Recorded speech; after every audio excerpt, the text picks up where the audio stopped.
minutes. Thank you, Mr. Chairman. And both governors, thank you for being here. I come from the private sector, so I understand a little bit about having your own skin in the game and being able to sign the front half of a check. I know that sometimes down here we lose perspective about whose money it is we're spending. And I got to tell you, when somebody else is picking up the tab, it's easy to keep saying, go ahead and keep on partying.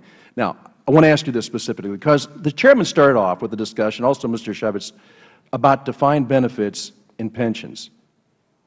And I know in Pennsylvania that while all of us took a hit when the stock market went down with our pensions and we lost quite a bit of it, at the end of the day, that was a loss. If you can, in both your states, tell me about who makes up the loss for the benefit that is calculated out there. And I really think defined benefits is a complete illusion. It gives us the belief that somehow the future is both predictable and reliable, and we all know it isn't. So please tell me the deficiency, the difference between what the defined benefit is based on what the actuaries are saying and the actuality of it. Who makes up the difference for that? You know, I think it's really important to stick with the facts. And the fact of the matter is, if you look at Vermont, this is what happened. In the worst stock market crash in a long time, we watched it go from roughly 12,000 to 6,000 a Dow. The average person in a defined contribution plan sold their stocks when they got discouraged somewhere between 8,000 and 6,000. Those who were in defined benefit plans had people like Vermont advising them to hold on and hold out, and that's what we did.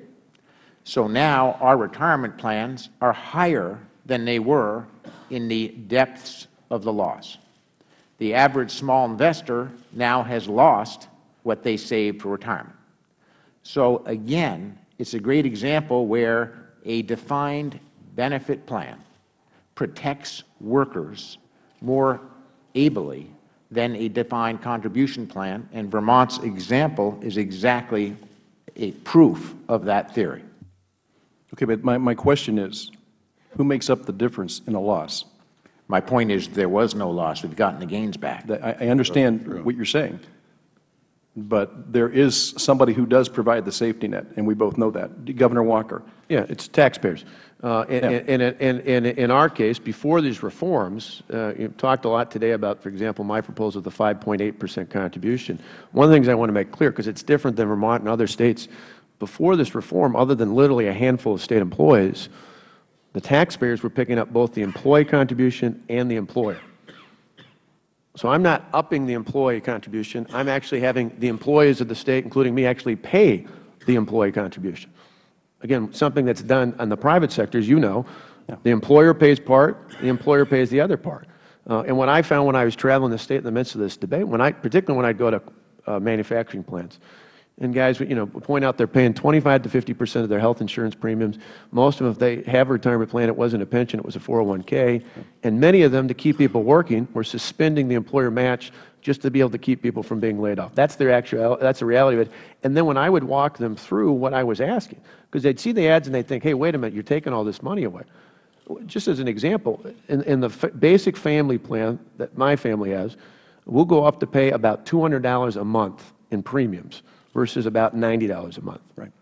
Again, most people in the private sector, middle-class taxpayers, wonder, wow, that's unbelievable. Yeah. Well, and I've got to tell you, and I think that's the important thing to understand.